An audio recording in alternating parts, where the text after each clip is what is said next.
अस्सलामुअलैकुम। मोहम्मद अज़हर सिद्दीक़ अपने programme maths views के साथ हाज़िर ख़िदमत है। चीज़ें बहुत तेज़ी से तब्दील हो रही हैं और वो सारा कुछ आप देख रहे हैं।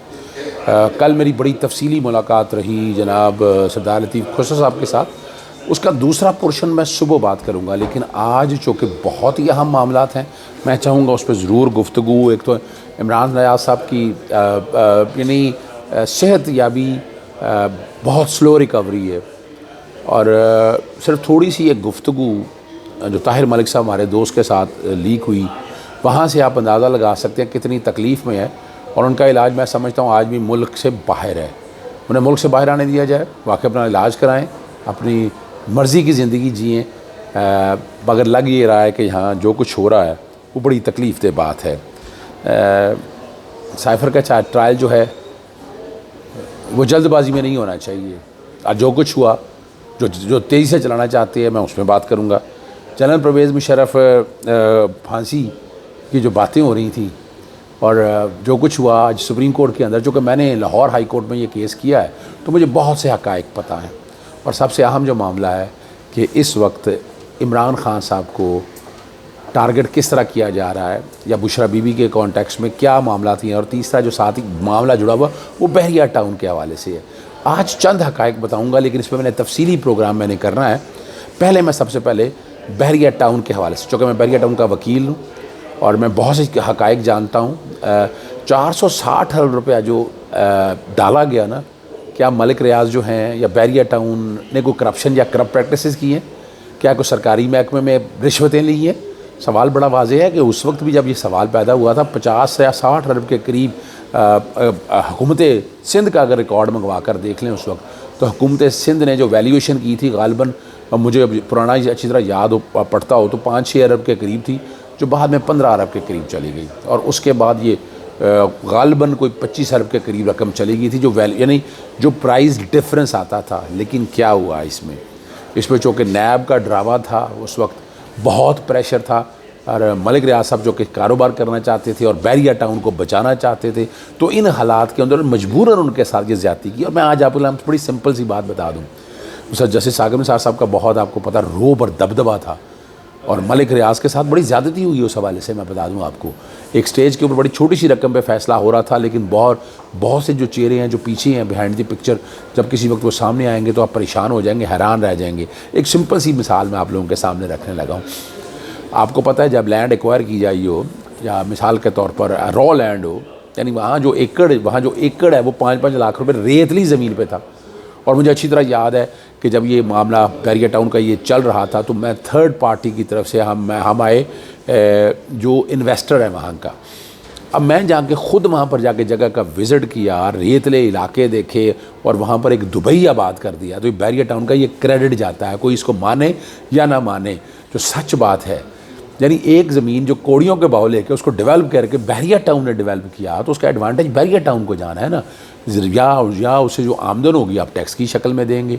लेकिन ये क्या किया गया कि लैंड एक्वायर करने की जो कीमत है, जो डिफरेंस है, वो 460 अरब रुपये। आज कौम को पता तो चलना चाहिए वो किस बात का 460। वो जो एकड़ जो ज़मीन है ना, उस ज़मीन की एक वैल्यू निकालेगी, नोशनल वैल्यू। अब नोशनल वैल्यू डेवलपमेंट के बाद ये ज़्यादती है और इसमें नाइंसाफ़ी हुई है। और मैं चाहूँगा कि अगर इंसाफ फराहम करना है तो ये चीज़ मौजूदा जो बेंच है वो इस बात को देखे, बैठकर एक सर्वेयर अपॉइंट करे, वो जाकर मौके पर जाकर देखे कि साथ वाली लैंड की ज़मीन की कीमत क्या है, उसको वो जितने के लिए, या एक्सचेंज अगर की है तो एक्सचेंज की वैल्यू मार्केट रेट के मुताबिक ही आनी थी ना। यानी ये नहीं कि डेवलप लैंड। और होता क्या है, मैं नॉर्मल कॉन्सेप्ट आपको दे दूँ, जब रॉ लैंड ली जाती है, रॉ लैंड को डेवलप किया जाता है, सड़कें निकलती हैं, कमर्शियल एरिया निकलता है, स्कूल निकलते हैं, कब्रिस्तान निकलते हैं, तो तीसरा हिस्सा जो एक बेसिक कॉन्सेप्ट है वो लैंड सेलेबल होती है, यानी जो बेच सकते हैं आप। एक्विजिशन का भी बेसिक प्रिंसिपल यही है पूरी डेवलपमेंट ऑफ सोसाइटी, या आप एलडीए का कॉन्सेप्ट देख लें, किसी का भी कॉन्सेप्ट देख लें, तो ये ज़मीन दी जाती है जो डेवलप हुई हो। अब वो डेवलप लैंड अगर कहें तो डेवलप लैंड के मुताबिक ले लें तो 1600 एकड़ जो था, जितनी भी 16,000 एकड़ बनती है, तो अगर उसकी ज़मीन की कीमत निकालें तो 16,000 एकड़ की तो नहीं निकलनी थी ना, वो तो निकलनी थी फ़र्ज़ करें वो तो अगर डेवलप करने के बाद है। डेवलप तो मलिक रियाज ने की है ना, तो उसके अगर आना भी था तो उसका तीसरा हिस्सा निकाल लें। तो तीसरा हिस्सा अगर आप निकालेंगे तकरीबन कोई 5,500 एकड़ के करीब बनेगा, तो 5,500 एकड़ पे 460 अरब तो नहीं बनना था। लेकिन उस वक्त बैरिया टाउन का नाम बचाना था, लोगों के मसाइल थे, थर्ड पार्टी इंटरेस्ट आ चुके हुए थे, बैरिया टाउन का और प्रेशर था नैब का। नैब ने क्या करना था, नैब की इंक्वायरी इन्वेस्टिगेशन मैं खुद बैठ के भुगता रहा हूँ, कोई केस नहीं था, कोई चीज़ रिकॉर्ड पे नहीं ऐसी आ सकती थी जो इस्टेब्लिश कर सकती। लेकिन और फिर देखें बड़ी ज़्यादती क्या है। चलें फ़र्ज़ करें आपने ये 460 अरब रिवाइज़ होना चाहिए, ये ज़्यादती है एक बिज़नेस जो काम कर रहा है उसके हवाले से। 460 अरब रुपये अगर फ़र्ज़ करें अगर ये है तो 460 अरब जो कमाया है यही पैसा बाहर भेजा है, तो नेशनल क्राइम एजेंसी जिस पे कहा जाता है कि जनाब ऊपर मनी लॉन्ड्रिंग है या करप्शन या ब्लैक मनी है, नेशनल क्राइम एजेंसी तो ऐसा कुछ नहीं कहा। और वो जो पैसा आया वो इमरान खान की तरफ इसलिए डाले, भाई वो जो 50 अरब के करीब जो रकम है 190 मिलियन पाउंड वो मलिक रियाज का पैसा है, मलिक रियाज को वापस चला गया। मलिक रियाज ने अपने पास लेने की बजाय वो पैसा दे दिया सुप्रीम कोर्ट में। या तो वो क्राइम प्रोसीड होता ना, तो क्राइम प्रोसीड तो है नहीं है, क्राइम प्रोसीड तो है नहीं। हाँ, यानी हम दो तरह से एक आदमी को नुकसान पहुंचाना चाहते हैं, तो ये ज़्यादती है। इसमें मैं तफसीली बातें मैं बाद में करूँगा, लेकिन उस वक्त प्रेशर बहुत था शाकिब निसार साहब का। ये हकायक हैं जो आप लोगों के सामने छुपाते हुए भी छुप नहीं सकते हैं। आगे तरफ चलते हैं। वो मामला, दो बातें हैं जिस पर बात करनी है। एक तो जस्टिस मज़ार अली नकवी ने बड़ी हिम्मत करके चेहरा दिखा दिया सुप्रीम काउंसिल का, बदनीति पर मबनी प्रोसीडिंग है, बाइस्ड है उनका सारा। उसमें उन्होंने शो का नोटिस बड़ी तफसील से जो है ना उन्होंने जवाब जमा कराया है, और ये 18 सफ़ों का जवाब है। और सेक्रेटरी सुप्रीम जुडिशल काउंसिल को ये प्रिलिमिनरी उन्होंने नोटिस दिया है, ये नहीं है कि उसमें उन्होंने तफसीली जवाब फ़ाइल किया है। मैं चाहूँगा कि जो चीज़ें सारी हैं और एतराज़ क्या उठाया है, जस्टिस काजी फाइज़ में 2 जजिस पर शमूलियत पर एतराज़ उठाया है, और सुप्रीम कोर्ट ने शफाफ ट्रायल का हक दिया हुआ है मुझे। और जो उन्हें जारी किया गया शो करना बुनियादी हकूक़ की खिलाफ वर्जी है। प्रेस रिलीज़ में राय के बगैर जारी करने से बुनियादी हकूक़ मुतासर हुए हैं।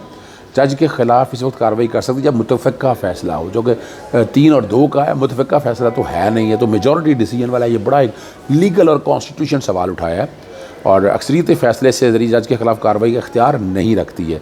जस्टिस काजी फ़ैज़ा जस्टिस सरदार तारक मसूद काउंसिल के रूल्स को गैर आइनी करार देने की राय दे चुके हैं। बड़ा अहम ये सवाल उठाया है, तो आप बैठ कैसे सकते हैं इसमें। इल्ज़ामात की तस्दीक बगैर मुझे शोका से नोटिस भेजा गया, और दूसरी तरफ देखा ना कि जस्टिस सरदार तारक मसूद साहब के हवाले से बात आई तो पहले जनाब उसका सिंपल सा जवाब आएगा, फिर देखेंगे, फिर तस्दीक करेंगे। और यहाँ क्या है, यहाँ पर बराह रास्त वजह क्या है कि जैसे सही मज़ार अली नकवी बिके नहीं, झुके नहीं, हिले नहीं अपनी जगह से ऊपर। और सुप्रीम कोर्ट तैनाती के दौरान जस्टिस काजी फ़ैज़ ने मुशर्रफ फैसले के सब जुडिशल कमीशन में तैनाती की मुखालफत की थी। जनाब जस्टिस सईद मज़ाहरी ज़ाती बायस उनका ये वाज़े आ चुका। 3 अप्रैल 2023 को जस्टिस काजी फ़ैज़ और जस्टिस सिद्धार्थ मसूद साबिक़ चीफ जस्टिस को ख़त लिखा था कि मेरे खिलाफ कार्रवाई चलाने के रिमाइंड ये भी दे चुके हुए थे। शिकायत में मुझ पर अब मुबीना आईडियो का भी हवाला दिया गया, लेकिन मुबीना आईडी को कभी तस्दीक नहीं कराएगी। मुबीना आईडी के लिए कश्मीर तश्कील दिया गया। कमीशन में चीफ जस्टिस काजी फ़ैज़ और जस्टिस नईम अफ़गान शामिल थे। दोनों मौजूद जज साहिबान जो है ना शिकायत नहीं सुननी चाहिए। जस्टिस सरदार तक उसने ख़िलाफ़ शिकायत पर राय देने से जानबूझकर ताख़ीर की, और जस्टिस काजी फ़ैज़ा के खिलाफ रेफरेंस में समाअत के दौरान जस्टिस सरदार तारक मसूद और जस्टिस जाजुल हसन पर एतराज़ किया। एतराज़ पर दोनों जज साहिबान अदालती बेंच से अलहदा हो गए। ये रिकॉर्ड की बातें मैंने उनके खिलाफ लगाए गए तमाम इल्ज़ामात बेबुनियाद और मनगढ़ंत हैं। मुझे शिकायत और दीगर मवाद तक रसाई ना होने के सबब मफलूज हूँ। मुझे मुकम्मल रिकॉर्ड फ्राहम किया जाए। सुप्रीम जुडिशल काउंसिल ने भेजी की शिकायत सियासी मकासद पॉलिटिकल इंजीनियरिंग मेरे खिलाफ शिकायत में शफाफियत का फुकदान है और गैर कानूनी है। शामिल मेम्बरान में जानिबदार हैं। ये तो हकीकत है। सुप्रीम जुडिशल का इज़हार वजू का जो नोटिस है वो जानिबदाराना है। सुप्रीम जुडिशल काउंसिल ने 27 अप्रैल प्रेस रिलीज़ में रजामंदी के बगैर जारी की, और ये सारी जो बातें हैं ना तज़हीक नज़र आई हुई है। ये और कमाल कर दिया है जस्टिस ने, और हिम्मत की है इन्होंने। मैं दाद देता हूँ इनको इस हवाले से। दूसरा जो अहम इशू है जिसमें मैं बात करना चाहूँगा वो मामला है जनरल परवेज़ मुशर्रफ वाला। बड़े अहम टिकर्स हैं उसके अंदर, बड़ी अहम सी बातें हुई हैं, वो बात कर देते हैं। मुकदमा को तवालत देने का चीफ जस्टिस काजी ऐसा का इज़हार बरहमी। दरख्वास्त गुजार को जो है ना 10 लाख रुपया जुर्माना कर दिया। जानबूझकर देर तक चलाना वतीरा बन गया। बुनियादी हकूक़ की खिलाफ वर्जी हो रही है। साल तक लोगों को उनके हकूक़ से महरूम होते हैं। ये दूसरे केस की बात कर रहा हूँ। 14 साल तक इस केस को तवालत दी गई, ज़मीन पर काबज़ रहा, मनगढ़ दरखास्तों के ज़रिए अदालतों का वक्त ज़ाया किया। ये 10 लाख रुपया जो है ना ये जुर्माना कर दिया है। अब खुसूसी अदालत कलदम करार देने के ख़िलाफ़ फैसले के ख़िलाफ़ हामिद खान पेश हुए। बहुत से वकलात यानी यहाँ पर इस बारे में वजाहत करना चाहता हूँ कि मैं बेंच तब्दील करने के हक़ में नहीं हूँ। अच्छा है कि तमाम वकला जो हैं मौजूद है। चीफ जस्टिस साहब के रिमार्क्स है। जस्टिस सैयद मंसूर अली शाह को बेंच में इसलिए शामिल किया कि माजी में मुकदमा सुन चुके हैं। जस्टिस मंसूर अली शाह के बेंच पे एतराज़ है, वो बेंच में क्या है, बेंच में उन्हें आना नहीं चाहिए था। समझ नहीं आ रहा कि 2019 और 2019 के मुकदमा आज तक मुकर्रर क्यों नहीं। इस केस में कुछ अपीलें 2019 और कुछ 2020 की हैं। 2019 से अब तक केस मुकर्रर क्यों नहीं हुआ? किसी वकील ने इल्तवा की दरख्वास्त दी थी, हम में से किसी ने इल्तवा की दरख्वास्त नहीं दी थी। इस केस को पहली मरतबा सुन रही है, इसलिए एक नुक्ता समझ कर आगे बढ़ेंगे। साबिक़ सलमान सफदर साहब, मेरी बड़ी तफसीली बात हुई थी कल उनके साथ, वो पेश हुए। परवेज़ मुशर्रफ का फ़ैसला इसलिए चैलेंज करता हूँ कि उनकी गैर मौजूदगी में सज़ा सुनाई गई। मेरा मौक़िफ़ था कि इसका ट्रायल और सज़ा अदम मौजूदगी में हो सकती है, तो अपील क्यों नहीं। मैं कहता रहा कि परवेज़ मुशर्रफ की गैर हाज़िरी बदनीति नहीं। मुशर्रफ सज़ा के बाद मुल्क से नहीं भागे। चैम्बर अपील में, अब ये चैम्बर अपील में जज अपील मुस्तरद करता है या मंजूर। तीसरा ऑप्शन ये है कि जज अपील को ओपन कोर्ट में मुकर्रर करे। ओपन कोर्ट में क्यों मुकर्रर नहीं की, चीज़ जस्टिस का इस्तफ़ार आया। मैं इस सवाल का जवाब शायद ना दे सकूँ, मैं मुशर्रफ के साथ इस तरह राब्ते में नहीं था। आप जब अपना एहतसाब नहीं करेंगे तो बाकियों का कैसे एहतसाब करेंगे। चीज़ जस्टिस साहब के रिमार्क्स है, अमूमन इस तरह की बातें वो करते हैं।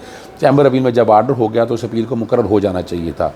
सलमान सफदर का बेनज़ीर भुट्टो बनाम एहतसाब कमिश्नर केस का हवाला। सुप्रीम कोर्ट ने परवेज़ मुशर्रफ की सज़ा के खिलाफ अपील करने की मुतफ़रक़ दरख्वास्त जो है ना वो मंजूर कर ली है और रजिस्टर ऑफिस के एतराज़ ख़त्म कर दिए और फिक्स करने का कह दिया है और किसी फरीक की जानिब से एतराज़ नहीं उठाया गया। अब मुशर्रफ के लवाकिन से ताज़ा हदायत लें कि वो अपील की पैरवी करें। मुशर्रफ के आइंदा समात पर जो है ना इस्लामाबाद आने की हदायत कर दी है। अगर मुतफ़रक़ दरख्वास्त की हद तक बात है ख़त्म है तो आगे बढ़ें। मैं ख़ुसूसी अदालत को गैर आईनी किरदार देने वाले लाहौर हाई कोर्ट के फ़ैसले की मुआवनत नहीं करूँगा। मैं अपना केस सिर्फ सज़ा की अपील तक रखूँगा। और यहाँ जो बात की है लाहौर हाई कोर्ट में केस अज़हर सिद्दीक़ और ख्वाजा तारक रहीम ने चलाया, ज़ाती वजूहों पर इस फैसले से मुतालिक मुआवनत नहीं करूँगा। मुशर्रफ के वकील ने बताया कि अपील पर रजिस्ट्रार ने एतराज़ लगाया था। और ये सारी जो बातें हैं ना, ये जो सारी चीज़ें सारी आप सामने आ चुकी हैं। आइंदा समात जो है ना जुमे को रख लें। मुशर्रफ के वकील ने 4 हफ़्ते की मोहलत मान ली है। मुझे हदायत लेने थोड़ा ज़्यादा वक्त दें। आपने एक ही हदायत लेनी है कि अपील चलानी है या नहीं। चीफ जस्टिस कि मुशर्रफ की सज़ा के खिलाफ अपील की तारीफ़, मैंने अपील पढ़ी है, ये एक अच्छी दस्तावेज़ात है। 21 नवंबर तक जो है ना समात मुलतवी कर दी है। अब देखते हैं आगे आगे क्या होता है, लेकिन मामला बहुत अहम है। अगर जनरल रिटायर्ड परवेज़ मुशर्रफ का केस चलना है तो फिर कॉर्पोरेटर सारे के सारे जो उनके साथ हैं, ये सवाल मैं उठाता रहा हूँ कि सिर्फ जनरल परवेज़ मुशर्रफ ही को क्यों निशाना बनाया गया, बाकी कहाँ गए और ये उस वक्त क्या था। और मैं वांगे दोहल ये बात करता हूँ कि जनरल परवेज़ मुशर्रफ वकला जो तहरीक है 2 मकासद के लिए थी। एक जनरल परवेज़ मुशर्रफ को उतारना था और एक जजेस भर्ती होने थे। जनरल परवेज़ मुशर्रफ ने क्या कसूर किया, अकेले ने किया था, बस सारे जितने लोग थे उन सबको तख्तावार पे चढ़ाए ना। एक ही आदमी का मामला क्यों उस वक्त लेकर गया। बहुत सी बातें फिर कभी बात होंगे, वक्त ज़्यादा हो चुका है। इजाज़त चाहता हूँ। अस्सलाम वालेकुम, अल्लाह हाफ़िज़। पाकिस्तान जिंदाबाद।